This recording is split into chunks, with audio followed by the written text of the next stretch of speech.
Hello everyone, welcome back to my YouTube channel Grasp Easily. I am Radhika और आज का topic है हमारा सर्कल्स, जिसको हम स्क्रैच से पढ़ेंगे. बहुत डिटेल्ड एक्सप्लेनेशन होगी. हर एक चीज को मैं आपको ढंग से समझाऊंगी. इसमें सिर्फ इतना नहीं है कि सर्कल क्या होता है, सर्कल के पार्ट्स क्या होते हैं, देन कंसेंट्रिक सर्कल्स क्या होते हैं, साइक्लिक क्वाड्रिलेटरल्स क्या होते हैं. बहुत सारी चीजें हम इस वीडियो में पढ़ेंगे. ये वीडियो शायद थोड़ी लेंदी हो जाएगी या थोड़ी ज्यादा भी हो सकती है, तो उसको ना देखते हुए आप ये देखो कि आपको इसमें क्या क्या चीजें प्रोवाइड की जा रही हैं हमारी तरफ से. इसमें आपको हर एक चीज मैं बताऊंगी बहुत डिटेल्ड वे में, तो एंड तक जरूर देखना और हमारे चैनल को आप सब्सक्राइब कर दीजिए एंड कमेंट जरूर करना कि आपको ये वीडियो कैसा लगा और नेक्स्ट वीडियो आपको किस टॉपिक पर चाहिए. ऑल्सो हम टेलीग्राम पर भी हैं, तो आप वहां पे भी हमें ज्वाइन कर सकते हैं ताकि आप अपनी क्वेरी सजेशंस आप वहां पे आप पूछ सकें या दे सकें. ठीक है, अब शुरू करते हैं आज का टॉपिक सर्कल्स. तो सर्कल क्या होता है बेसिकली? तो सर्कल हम बोलते हैं किसी भी राउंड चीज को, राइट? कोई भी राउंड चीज है उसको हम सर्कल बोलते हैं. सर्कल एक ना बहुत कॉम्प्लिकेटेड टॉपिक नहीं है. It is a very easy topic अगर आप उसको ढंग से समझें. Also I want to suggest you that कि आप साथ के साथ अगर इसको नोट करते जाएंगे तो और इजीली आपको समझ में आ जाएगा.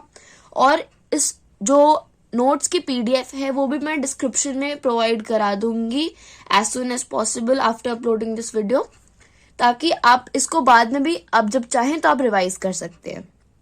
Okay, not waste for time. Circles क्या होता है? तो सर्कल की डेफिनेशन ये होती है कि a circle is the locus of a point which moves in a plane in such a way that its distance from a fixed point is always constant. Locus होता है path. Path क्या होता है? रास्ता, right? Plane होता है completely flat surface level basically. ये भी हम लिख लेते हैं. Completely flat surface.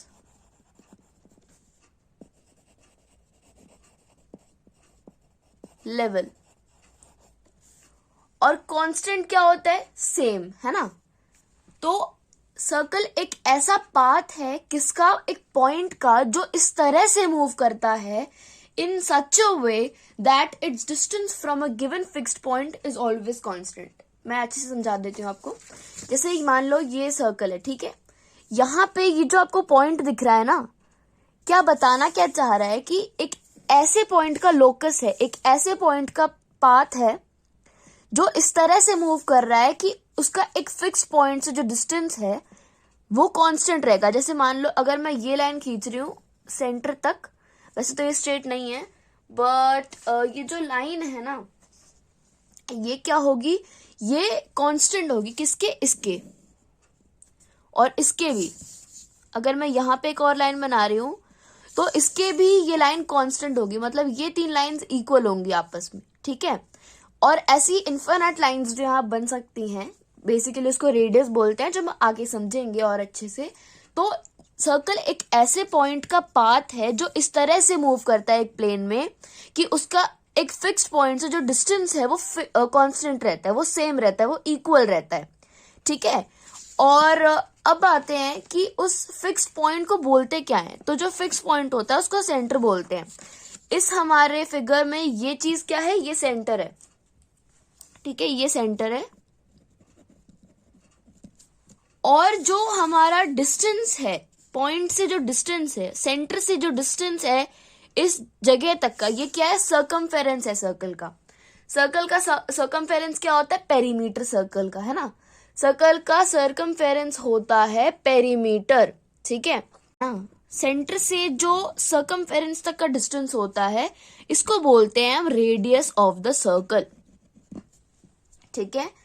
ऐसा लाइन सेगमेंट आपको पता ही है, जिसके दो फिक्स्ड एंड पॉइंट्स होते हैं. ठीक है? जो सेंटर वाले पॉइंट को और एक पॉइंट जो सर्कमफेरेंस के ऊपर हो, उन दोनों को ज्वाइन करे is called a radius of the circle. एक सर्कल के जितने भी रेडियस होंगे सारे इक्वल होंगे, जैसा कि हमने सर्कल की डेफिनेशन से समझा. ठीक है? आपको डायमीटर भी समझना इंपॉर्टेंट है. डायमीटर क्या होता है? डायमीटर एक ऐसा लाइन सेगमेंट होता है जो सेंटर से पास करता है. ठीक है, इसको समझते हैं हम। जैसे मान लो मैंने एक लाइन बनाई जो सेंटर से पास कर रही है, जैसे ये लाइन सेंटर से पास कर रही है, ठीक है। अब ये लाइन क्या हो गई, डायमीटर। अगर सिर्फ हम ये देखें यहां से यहां तक, तो ये तो रेडियस है हमारा, ये वाला तो पार्ट रेडियस है। लेकिन अगर आप पूरा देख रहे हो तो पूरा का पूरा तो डायमीटर ही है ना, पूरा का पूरा तो डायमीटर है। अब इससे क्या समझ में आया कि डायमीटर जो होता है, डी में लिख देती हूं यहां पे, ठीक है, it is twice of radius, isn't it. अगर हम इसको इस साइड ले आए तो R is equals to D upon 2, मतलब रेडियस अगर आपको निकालना है तो डायमीटर का आधा कर दो। अगर डायमीटर 10 है तो रेडियस क्या होगा, R is equals to D upon 2, तो रेडियस क्या होगा, 5 होगा। मीटर सेंटीमीटर जो भी यूनिट है, ठीक है, 5 यूनिट लिख देते हैं। वही अगर रेडियस हमारा 4 यूनिट है तो डायमीटर क्या होगा, 4 unit. Twice of radius, twice of radius, radius क्या गिवन है, 4 यूनिट, तो क्या होगा, 8 यूनिट होगा। ये चीजें आपको आई होप समझ में आ गई होंगी।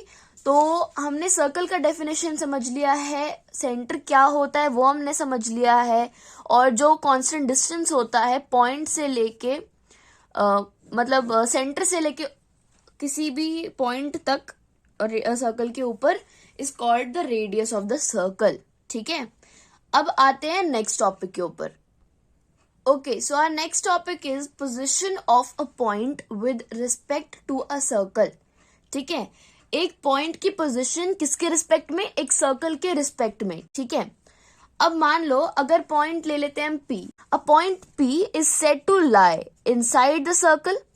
अब ये क्या है, ये होता है सर्कल, ठीक है, और ये होता है सेंटर, और R होता है रेडियस। तो अगर मैं लिख रही हूं C ब्रैकेट में O कॉमा R, इसका मतलब है एक सर्कल जिसका सेंटर O है और रेडियस R है। अगर सेंटर O डैश होता, मतलब ऐसा कुछ, तो हम ऐसा लिख देते, और अगर सेंटर ये है और रेडियस मान लो Y होता, तो ऐसे लिखते हैं हम सर्कल को, ठीक है। ये जस्ट समझाने के लिए है, क्योंकि आगे हम इस तरह से भी लिखेंगे। क्या है, रेडियस है, जो रेडियस से छोटा है। ओपी क्या है, ओपी एक लाइन सेगमेंट है जो कि रेडियस से छोटी है, राइट। रेडियस क्या होता है, जो सर्कमफेरेंस को टच कर रही है। क्या ये सर्कमफेरेंस को टच कर रही है, ऑब्वियसली नॉट। तो ये क्या हो गई, ये सर्कल के अंदर हो गया पॉइंट, है ना। ये क्या होता, अगर मान लो ये टच करता तो क्या होता, ये ऑन द सर्कल होता। इसको भी हम आगे समझेंगे। इनसाइड द सर्कल अगर कोई पॉइंट है, ठीक है, उसको हम बोलेंगे इंटीरियर। क्या बोलेंगे हम, इंटीरियर ऑफ द सर्कल। ये एक बहुत इंपॉर्टेंट टॉपिक है समझना, इंटीरियर, एक्सटीरियर और सर्कुलर रीजन। तो पहला है इंटीरियर। तो इंटीरियर ऑफ अ सर्कल क्या होता है, the region consisting of all points lying on the circumference of a circle and inside it is called the interior of the circle। अगर एक पॉइंट P है वो इंटीरियर में लाई कर रहा है, इसका मतलब ये होगा कि वो रेडियस से छोटा होगा, ठीक है। ये मैं यहाँ समझा चुकी हूँ आपको, तो साथ के साथ नोट भी करते जाओ, आपको ही हेल्प मिलेगी। ओके, सो सेकेंड, अगर point P on the circle है, ऐसा सर्कल जिसका सेंटर O है, और रेडियस R है। अगर OP R के इक्वल है, मतलब OP अगर R के इक्वल है, R क्या है, रेडियस है ना। अगर OP R के इक्वल है तो वो पॉइंट कहां पर होगा, ऑन द सर्कल होगा, ठीक है।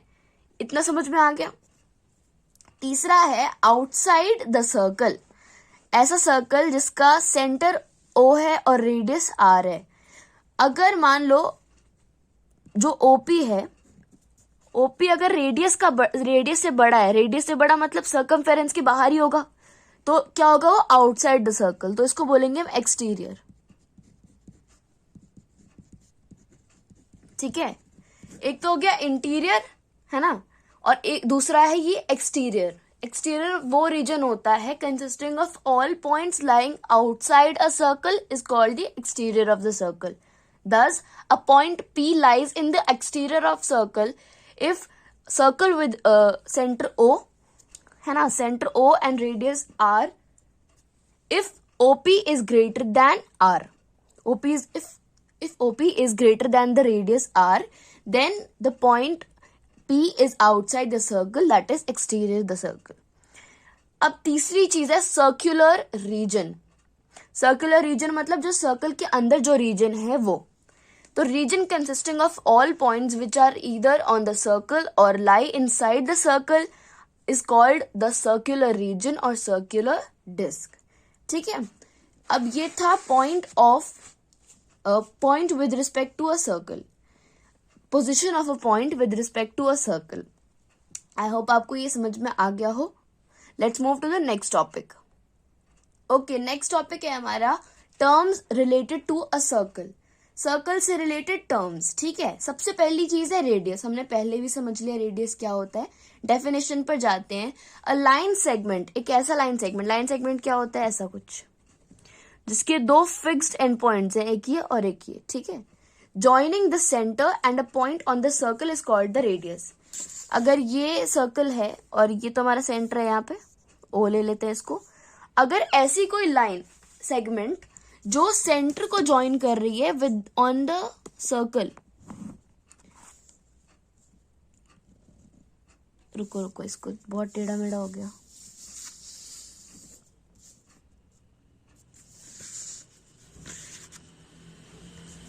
अगर ये सेंटर है हमारा, ठीक है, यहां से अगर मैं एक लाइन सेगमेंट बना रही हूं सर्कल तक का, जो सर्कल तक का सर्कमफेरेंस है, मतलब जो सर्कमफेरेंस है उस तक अगर मैं कोई लाइन सेगमेंट बना रही हूं, तो ये क्या हो गया, ये रेडियस हो गया सर्कल का. ठीक है, समझ में आ गया. A line segment joining the centre and a point on the circle, circle के ऊपर यानी कि सर्कमफेरेंस के ऊपर, है ना, तो उसको बोलेंगे हम रेडियस. रेडियस का प्लूरल होता है रेडियाई. बहुत बच्चों को लगता है कि रेडियाई और रेडियस सेम होता है, ऐसा बिल्कुल नहीं होता. अगर रेडियस 2-3 है, 2 या 2 से ज्यादा है, प्लूरल है, तो वो रेडियाई कहलाएगा. ठीक है, इतना आपको समझ में आ गया होगा, आई होप सो. अब आते हैं सर्कमफेरेंस के ऊपर. ठीक है, सर्कमफेरेंस क्या होता है, perimeter of a circle is called its circumference. एक सर्कल का जो पेरीमीटर होता है उसको बोलते हैं सर्कमफेरेंस. मतलब पूरे कंप्लीट सर्कल का जो लेंथ है वो सर्कमफेरेंस होता है बेसिकली. ठीक है, सर्कल का सर्कमफेरेंस होता है 2πr. ये जरूर याद रखना, आगे काम आएगा. अब आते हैं थर्ड जो टर्म है सर्कल से रिलेटेड उसके ऊपर. Okay, so now moving to chord and now the chapter is getting more interesting topic by topic. So chord क्या होता है, ठीक है, चॉर्ड इसको कभी मत पढ़ना. ठीक है, it's chord. Okay, a chord of a circle is a line segment joining any 2 points on the circle. ठीक है, जैसे मान लो ये मेरे पास सर्कल है एक. ठीक है, ये मेरे पास एक सर्कल है, इसका सेंटर कुछ यहां पर है, और इस सर्कल में अगर मैं 2 पॉइंट्स ज्वाइन करा रही हूं, मान लो एक पॉइंट यहां पर है कुछ और एक पॉइंट कुछ यहां पर है. थोड़ा मैं ऐसा बना रही हूं ताकि आपको दिख जाए, क्योंकि अगर मैंने इसके ऊपर बना दिया तो वो ढंग से दिखेगा भी नहीं. और मैं इसको ज्वाइन कर देती हूँ, 2 पॉइंट से, मान लो ये है ए और ये है बी.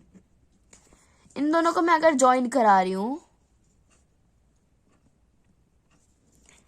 तो ये ए बी क्या बन गया, एक कॉर्ड बन जाएगा. तो ए बी क्या हो गया, A B now is a chord. ठीक है, a chord of a circle is a line segment joining any 2 points on the circle.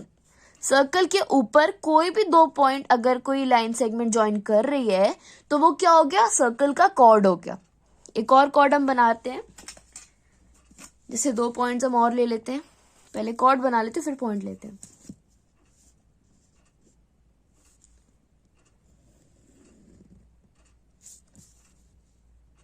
ये है P और ये है Q.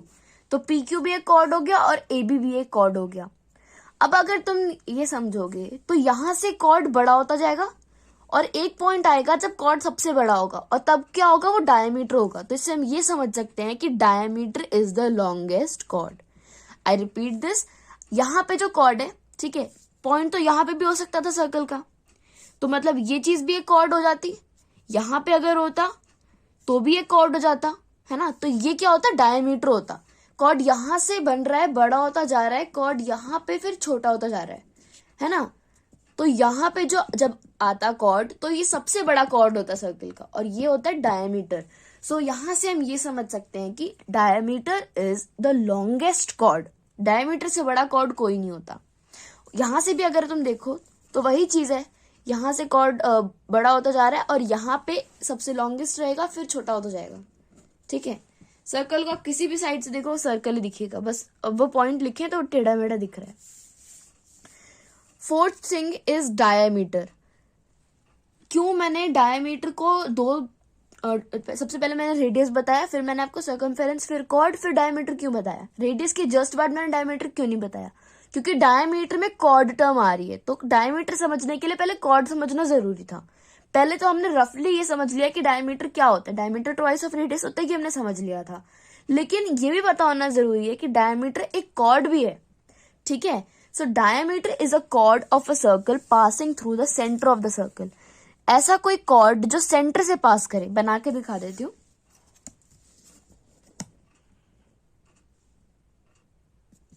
ऐसा कॉर्ड जो सेंटर से पास करे is called the diameter of the circle. ये क्या है, डायमीटर है।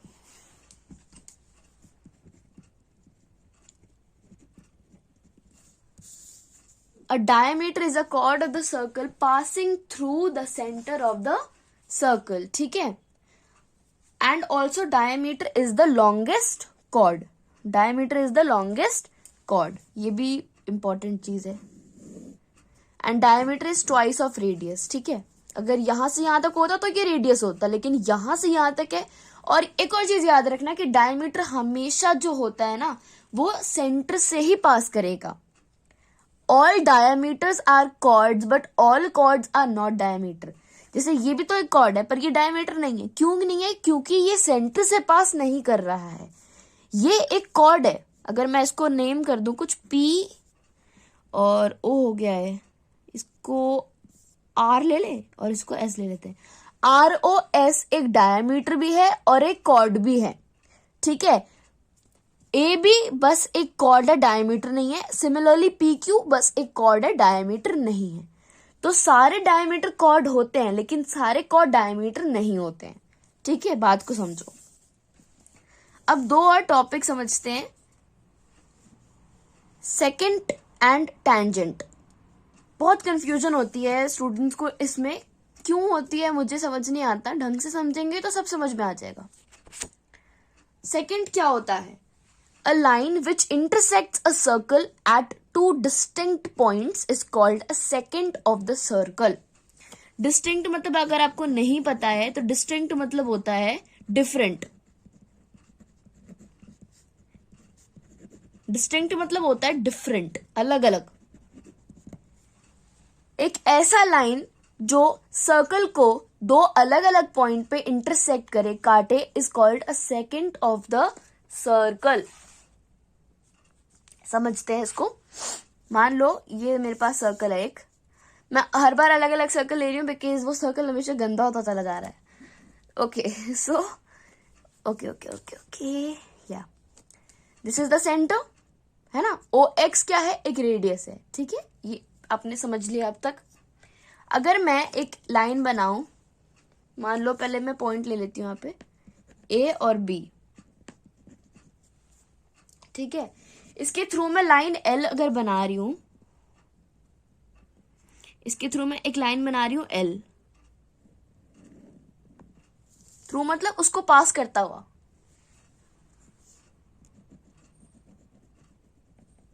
ठीक है। ये लाइन है एल। अगर एल बोल रहे हैं तो एल नेम भी कर दें, एल लिख भी देते हैं यहाँ पे, राइट। नहीं तो फिर वो बोलेगा बोल तो दिया, लिखा क्यों नहीं। तो ये है एक सेकेंड, ठीक है। In the given figure, the line L cuts the circle at 2 points.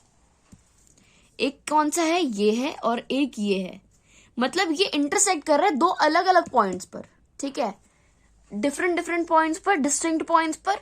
तो L क्या हो गया, सेकंड हो गया। यही बच्चे नहीं समझते कि ए बी सेकंड नहीं है, L is the second. L एक लाइन है जो इस सर्कल को दो डिस्टिंक्ट पॉइंट्स पे इंटरसेक्ट कर रही है, और इसीलिए ये एक सेकंड है सर्कल का, ठीक है। सिमिलरली सर्कल के इधर से भी एक सेकंड आ सकता है, इधर से भी एक सेकंड आ सकता है, ऐसे भी एक सेकंड आ सकता है, ठीक है। ओके, अब आते हैं टेंजेंट के ऊपर। टेंजेंट भी एक बहुत इंपॉर्टेंट टॉपिक है।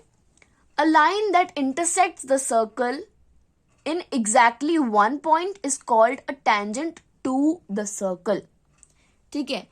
The point at which tangent meets the circle is called its point of contact. अब एक हम tangent भी बना लेते हैं, क्योंकि जब हम सब बना ही रहे हैं तो ये क्यों छोड़ना। ओके, तो यहां से एक पॉइंट है, मान लो P नहीं है ना इसमें, P है, ठीक है। अगर मैं P के थ्रू एक लाइन बनाऊं जो सिर्फ P को इंटरसेक्ट करे, दो पॉइंट नहीं होते इसमें, सिर्फ ये एक ही पॉइंट को इंटरसेक्ट करता है, तो ये लाइन हो गई, मान लो मैं इस लाइन को ले लेती हूं ST, ठीक है। तो ST is a tangent to the circle, ठीक है। SPT basically is the tangent to the circle at the point P, ठीक है। इतना समझ में आ गया। सेकंड क्या होता है, जो दो अलग अलग पॉइंट्स पे सर्कल को इंटरसेक्ट करता है। यहाँ पे L जो लाइन है इज द सेकंड, ठीक है। और टेंजेंट होता है जो एक पॉइंट पे ही इंटरसेक्ट करता है सर्कल को। SPT is the tangent to the circle at point P। I hope इतना समझ में आ गया होगा। अब आते हैं आर्क पर, ठीक है। आर्क क्या होता है, arc is a continuous piece of circle, ठीक है। पीस ऑफ सर्कल क्या होता है बेसिकली, अब समझते हैं इसको। तो मान लो यही सर्कल लेते हैं, ठीक है। अगर मैं इतना ले रही हूं, पॉइंट नहीं, बेसिकली पीस, और इसको नेम क्या करें हम, P तो हो गया, EF कर देते हैं, है ना। EF एक आर्क है, इसको नेम क्या करेंगे हम, और लिखते कैसे हैं, हम लिखेंगे इसको इस तरह से, ठीक है, और ऊपर में ऐसा बना देंगे which is a sign of arc, ठीक है। EF एक आर्क है। अब इसमें क्या होता है ना, माइनर और मेजर आर्क भी होता है। कैसे, कौन सा है माइनर, कौन सा है मेजर। अगर मैं बोलूं माइनर आर्क EF और मेजर आर्क EF, तो दोनों तो सेम ही है, किसको पता लगेगा कि कौन सा वाला मेजर है कौन सा माइनर है। तो इसके लिए हम क्या करते हैं, माइनर में तो EF चलो यही है, लेकिन मेजर में हम क्या कर देंगे, एक और पॉइंट बना देंगे जिससे हमें ये पता चल जाएगा कि हाँ ये मेजर है। जैसे मान लो G मैंने बना दिया, तो EGF क्या हो गया, मेजर आर्क हो गया, और EF हो गया माइनर आर्क, है ना। EGF हो गया मेजर आर्क, सो सॉरी ऐसे हो गया, ये हो गया मेजर आर्क, और ये हो गया माइनर आर्क, ठीक है। ये हो गया माइनर आर्क, और बचा हुआ जितना भी रीजन है ये हो गया मेजर आर्क, मतलब बड़ा वाला आर्क, और माइनर मतलब छोटा वाला आर्क, ठीक है। इतना तो बहुत आसान था, इसमें आई डोंट थिंक बहुत ज्यादा कॉम्प्लिकेटेड चीजें थी। आर्क का एक सब टॉपिक है जो बहुत इंपॉर्टेंट है, जो बहुत लोगों को पता होना चाहिए बट पता नहीं होता है, तो उसको हम समझते हैं अब। Okay, so degree measure of an arc. आपको ये पता है कि एंगल जो होता है ना, मान लो मैं ये एंगल बना रही हूं, और ये 62 का मैं अगर 62 तो नहीं, ये बोल दो 30 का एक एंगल बना रही, तो 30 डिग्री लिखते हैं और डिग्री को ऐसे रिप्रेजेंट करते हैं, ठीक है। अगर ये पूरा का पूरा कंप्लीट हो जाता तो ये कितना हो जाता, 360 हो जाता। लेकिन अगर मुझे इसका मेरे को चाहिए फाइंड आउट करना है, इसका अगर मेरे को फाइंड आउट करना है, मैं क्या करूंगी, 360 माइनस 30 कर दूंगी, है ना। तो 330 आ जाएगा, मतलब ये चीज 330 है। इसको और इसको ऐड करके, क्योंकि 360 हो रहा है, तो मैं क्या कर सकते हो, देखो मान लो इसको ले लेते हैं एंगल, इसको एंगल थीटा ले लेते हैं और इसको एंगल अल्फा ले लेते हैं। Theta plus alpha is equals to 360, क्योंकि एक कंप्लीट एंगल बनता है। थीटा में 30 गिवन है और अल्फा में गिवन नहीं है। अल्फा क्या होगा, 360 माइनस 30, तो अल्फा क्या हो जाएगा, 330 डिग्री। ठीक है, इस तरह से फाइंड आउट कर सकते हैं। समझ में आ गया। अब आर्क का डिग्री मेजर क्या होता है? आर्क का डिग्री मेजर ये होता है कि जो इससे आर्क बन रहा है, जो इस आर्क से जो एंगल बन रहा है, जो सबटेंड हो रहा है, और इस आर्क से जो एंगल सबटेंड हो रहा है, ये कौन सा है, AC भी मेजर है और AB माइनर आर्क है। तो इन दोनों का सम 360 होगा। ठीक है, इसका मतलब क्या होता है, इसका मतलब होता है angle by the arc AB, और इसका मतलब होता है angle by the arc ACB। AB क्या है यहाँ पे, AB is the minor arc, ये छोटा वाला आर्क है, और ये जो है ये बड़ा वाला आर्क है, तो इसको बोलेंगे major arc. By the way, आपने अगर एक थ्योरम पढ़ी है कि equal chords of a circle subtend equal angles at the centre. मान लो ये एक कॉर्ड है, मानना क्या ये है ही, अगर मैं इसको दो पॉइंट्स को ज्वाइन कर दूं, ये तो AB कॉर्ड बन गया ना। जो ये वाला कॉर्ड एंगल सबटेंड कर रहा है और ये आर्क जो एंगल सबटेंड कर रहा है वो इक्वल है।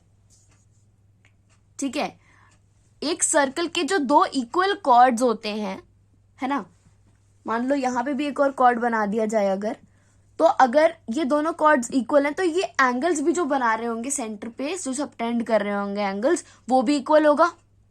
तो हम ये कह सकते हैं कि एक सर्कल के जो दो आर्क होते हैं, अगर वो आर्क इक्वल हैं तो उनका जो एंगल जो सबटेंड हो रहा है वो भी इक्वल होगा, है ना, क्योंकि जो कॉर्ड सबटेंड कर रहा है एंगल और जो आर्क एंगल सबटेंड कर रहा है वो इक्वल ही है। यहाँ पे जो कॉर्ड AB एंगल सबटेंड कर रहा है, मान लो वो थीटा है, और मान लो जो आर्क AB जो एंगल सबटेंड कर रहा है वो भी थीटा ही होगा। अब बोलना क्या चाह रहा है ये स्टेटमेंट, ये इतना बड़ा जो स्टेटमेंट है जिसको आप देख के परेशान हो ही रहे हो, इसका मतलब ये है कि जो एंगल है आर्क AB का, आर्क AB जो एंगल सबटेंड कर रही है और आर्क ACB जो मेजर आर्क है वो एंगल जो सबटेंड कर रही है, इन दोनों का सम 360 होता है। क्योंकि एक पॉइंट के अराउंड जितने भी एंगल्स बन रहे हैं उनका सम कितना होता है, 360 होता है ना, कंप्लीट एंगल। तो this was the degree measure of an arc. बहुत सिंपल था, बट बहुत बच्चे इसको स्किप कर देते हैं, या बहुत बच्चों को तो पता ही नहीं होता कि ऐसा कुछ होता भी है। तो आई होप आपको ये अब समझ में आ गया है और आप थोड़ा लेवल अप करते जाओ, है ना, क्योंकि सर्कल्स में जो बचपन में आपको पढ़ाया जाता था कि बस एक राउंड चीज सर्कल होती है, उससे बहुत आगे हम अब बढ़ जाएंगे, जिससे हमको बहुत चीजें अलग अलग समझ में आ जाएंगी कि ये भी होता है सर्कल में। ठीक है, आते हैं अब अपने नेक्स्ट टॉपिक के ऊपर। तो ये तो था आर्क का एक सब topic, degree measure of an arc. अब आते हैं सेगमेंट, सेक्टर और क्वाड्रेंट पर। ठीक है, अब ये चीजें कौन सी बला है, तो सेगमेंट होता है एक सर्कुलर रीजन। सर्कुलर रीजन कौन सा होता है, ये पूरा का पूरा रीजन जो येलो में है, ये पूरा का पूरा रीजन सर्कुलर रीजन है। ठीक है, उसका पार्ट जो एक आर्क दे रहा है, जैसे यहाँ सेंटर है। ठीक है, मैं पहले आपको बना के दिखा देती हूँ, फिर आपको और इजीली समझ में आ जाएगा, नहीं तो आप कंफ्यूज ही होते रहोगे कि क्या ही हो रहा है ये। सेगमेंट क्या होता है, सेगमेंट होता है जो एक आर्क और कॉर्ड बनाते हैं, ऐसी चीज जो एक आर्क और कॉर्ड बनाते हैं। मान लो ये कॉर्ड है, ठीक है, PQ, ये जो रीजन है ये है सेगमेंट। ये क्या है, ये सेगमेंट है, ये सेगमेंट है। सेगमेंट वो चीज होती है, सर्कुलर रीजन का वो पार्ट होता है जो एक आर्क बनाता है, जो एक आर्क देता है और एक कॉर्ड देता है। ठीक है, जिसमें एक आर्क होता है और एक कॉर्ड होता है, उसको बोलते हैं सेगमेंट। सेगमेंट के बाद जो टॉपिक आता है वो होता है सेक्टर। सेगमेंट और सेक्टर में कंफ्यूजन कभी नहीं होनी चाहिए। सेगमेंट जो होता है वो कॉर्ड और आर्क का बना होता है, और आर्क का बना होता है, और वैसे ही सेक्टर जो होता है ना, 2 रेडियस और साथ में किसका बना होता है, एक आर्क का बना होता है। सेगमेंट में कॉर्ड है और सेक्टर में रेडियस है 2, ठीक है। अब सेक्टर क्या होता है, मान लो ये जो सेंटर है, इससे मैं 2 रेडियस ले रही हूं, एक रेडियस कुछ इस तरफ और एक रेडियस कुछ इस तरफ। इसके बीच में ये जो चीज है ये भी तो एक आर्क है ना। इसको मैं अगर ले लूं पी क्यू तो हो गया, आर एस ले लूं, ठीक है। तो ओ आर और ओ एस 2 रेडियस हो गए और आर एस क्या हो गया, एक आर्क हो गया, है ना। आर पी क्यू एस एक मेजर आर्क हो गया और आर एस ये वाला माइनर आर्क हो गया। सेक्टर वो चीज होती है जो 2 रेडियस और एक आर्क बनाते हैं, करेस्पॉन्डिंग आर्क, यानी कि 2 रेडियस और ये बना रहे हैं, तो ये चीज सेक्टर नहीं है। सेक्टर ये है,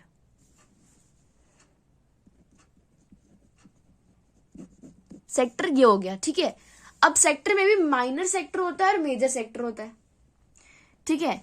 ये वाला माइनर सेक्टर है, ये चीज जो है ये माइनर सेक्टर है, जो मैंने शेड किया है हल्का हल्का, ये माइनर सेक्टर है, और जो बाकी है ये सब मेजर सेक्टर है, ठीक है। जैसे आर्क में था मेजर और माइनर, वैसे ही सेक्टर में भी होता है, वैसे ही सेगमेंट में भी होता है।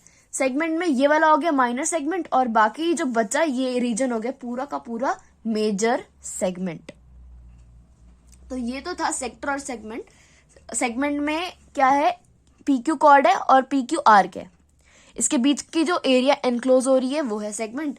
ये चीज है माइनर सेगमेंट और ये है मेजर सेगमेंट पूरा का पूरा। सेक्टर में क्या है, 2 रेडियाई है ना और करस्पॉन्डिंग आर्क, ठीक है। ये जो बना रहे हैं that is what sector is. उसमें ये है माइनर सेक्टर और ये है मेजर सेक्टर, ठीक है। करस्पॉन्डिंग आर्क यानी कि 2 रेडियस ये हो गए और आर्क यहाँ पे हो गई। तो ऐसा कुछ अजीब सा नहीं सोचना, जो है करस्पॉन्डिंग आर्क मतलब जो इसके साथ में है। अब आता है क्वाड्रेंट। क्वाड्रेंट होता है 1/4 ऑफ अ सर्कल। जब 3 बजते हैं एग्जैक्ट तो कैसे होता है वो, कुछ इस तरह का होता है, राइट। क्लॉक में अगर 3 बज जाते हैं, ये 12, 3, 6, 9, तो इस तरह का होता है। ये क्या होता है, 1/4 होता है, 90 डिग्री होता है। वही वैसा ये क्वाड्रेंट। क्वाड्रेंट समझने के लिए इसका बैक कर देते हैं। अगर एक सर्कल को मैं 4 पार्ट्स में डिवाइड करूं, ये सेंटर है। अगर एक सर्कल को मैं 4 पार्ट्स में डिवाइड करूं और उसका जो 1/4 रीजन होगा, 1/4 बोलते हैं जिसको, वो होगा क्वाड्रेंट। ये है क्वाड्रेंट, ठीक है। अगर ये नहीं लेना, ये मान लो ये बोल रहे हो, तो ये भी क्वाड्रेंट बोल सकते हो आप। जो भी क्वाड्रेंट आपको चाहिए आपके यूज के हिसाब से, वैसे आप समझ सकते हैं। तो ये था सेगमेंट, सेक्टर और क्वाड्रेंट, ठीक है। 3 टॉपिक और हैं, फिर हमारा सर्कल टॉपिक पूरा का पूरा खत्म हो जाएगा। और बहुत चीजें हैं समझने की इनमें, तो ध्यान से सुनना सब कुछ आगे का भी। ओके, सो कंसेंट्रिक सर्कल्स, मैंने बताया था स्टार्टिंग में कि हम कंसेंट्रिक सर्कल्स भी पढ़ेंगे, बट ये होता क्या है बेसिकली। तो कंसेंट्रिक सर्कल्स वो सर्कल्स होते हैं जिनका सेंटर तो सेम होता है लेकिन रेडियाई उनके डिफरेंट होते हैं। जैसे मान लो पहला सर्कल मैं ऐसा बना रही हूं, ठीक है। इसका रेडियस मान लो R1, ठीक है। दूसरा सर्कल भी मैं ऐसे बना रही हूं, थोड़ा टेढ़ा मेढ़ा है बट समझ जाओ इसको। ये हो गया मान लो R2। एक और सर्कल बनाते हैं। इससे क्या पता लग रहा है, इनका सेंटर सेम है लेकिन रेडियस डिफरेंट है। ये हो गया मान लो R3, ठीक है। R1, R2 और R3, ढंग से समझ जाओ इसको। ये कंसेंट्रिक सर्कल्स वो होते हैं जिनका सेंटर तो सेम होता है। इस सर्कल का भी सेंटर सेम है, जो इसका सेंटर है वही इसका सेंटर भी है, और थर्ड वाले का भी यही है ना। इसमें इसको क्या बोलेंगे, जो सबसे छोटा वाला सर्कल है उसको बोलेंगे C with centre O, and radius R1। दूसरा जो सर्कल है उसको भी बोलेंगे C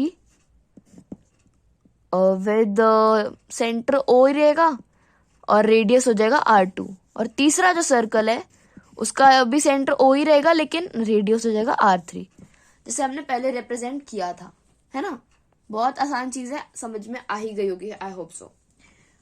उसके बाद है कॉन्ग्रुएंट सर्कल्स। कॉन्ग्रुएंट सर्कल्स, मान लो एक मेरे पास सर्कल ये है और एक सर्कल मेरे पास ये है।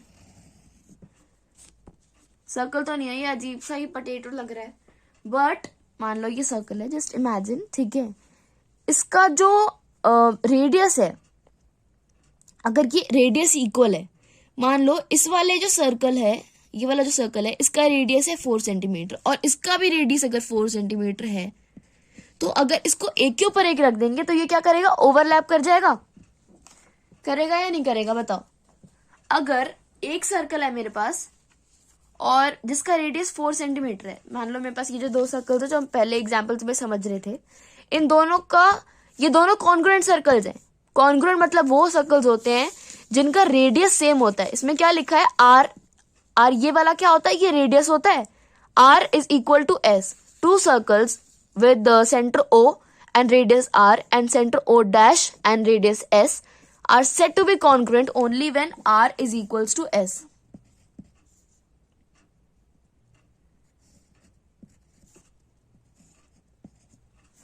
अगर R S के इक्वल है, मतलब रेडियस अगर दोनों का इक्वल है, तो ये कॉन्ग्रुएंट होंगे, और अगर कॉन्ग्रुएंट हैं तो ये ओवरलैप कर जाएंगे। जैसे ये मान लो 4 सेंटीमीटर और ये 4 सेंटीमीटर है, तो इसको अगर मैं एक के ऊपर एक रख रही हूँ तो ओवरलैप कर जा रहे हैं, कोइंसाइड कर जा रहे हैं, है ना। तो ये होते हैं कॉन्ग्रुएंट सर्कल्स, इनका रेडियस सेम होता है, ठीक है, और रेडियस सेम है तो डायमीटर भी सेम होगा बाय डिफॉल्ट। तो ये तो था कॉन्ग्रुएंट सर्कल्स। अब इस सेशन के लास्ट टॉपिक को देख लेते हैं एक बार, दैट इज साइक्लिक क्वाड्रिलेटरल, ठीक है। A quadrilateral ABCD is said to be cyclic if all its vertices, vertices क्या होते हैं, वर्टेक्स, वर्टेक्स का प्लूरल होता है वर्टिसेस, वर्टेक्स क्या होता है, कॉमन पॉइंट या कॉर्नर पॉइंट, ठीक है।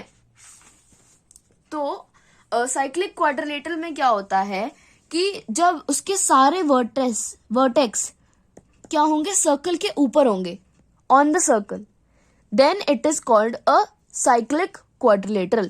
Points lying on a circle are said to be concyclic. कॉनसाइक्लिक है ABCD, ये सारे पॉइंट्स क्या है, कॉनसाइक्लिक है। तो ये तो था साइक्लिक क्वाड्रिलेटरल। आई होप आपको ये पूरा का पूरा सेशन समझ में आया हो। अगर ये सेशन थोड़ा ज्यादा ही लेंथी हो गया so I am really very sorry, but to explain you everything in detail I had to take a little bit more time than usual, क्योंकि अगर ये वीडियो शॉर्ट में होता तो हर चीज मैं डिटेल में नहीं समझा पाती। तो आई होप आपको आज का वीडियो अच्छा लगा हो। अगर थोड़ा सा भी अच्छा लगा है तो इसको लाइक करना, अपने फ्रेंड्स के साथ शेयर करना और साथ में कमेंट करके जरूर बताना कि आपको ये वीडियो कैसा लगा। And don't forget to subscribe. Thank you so much for watching, take care, love you all, bye bye.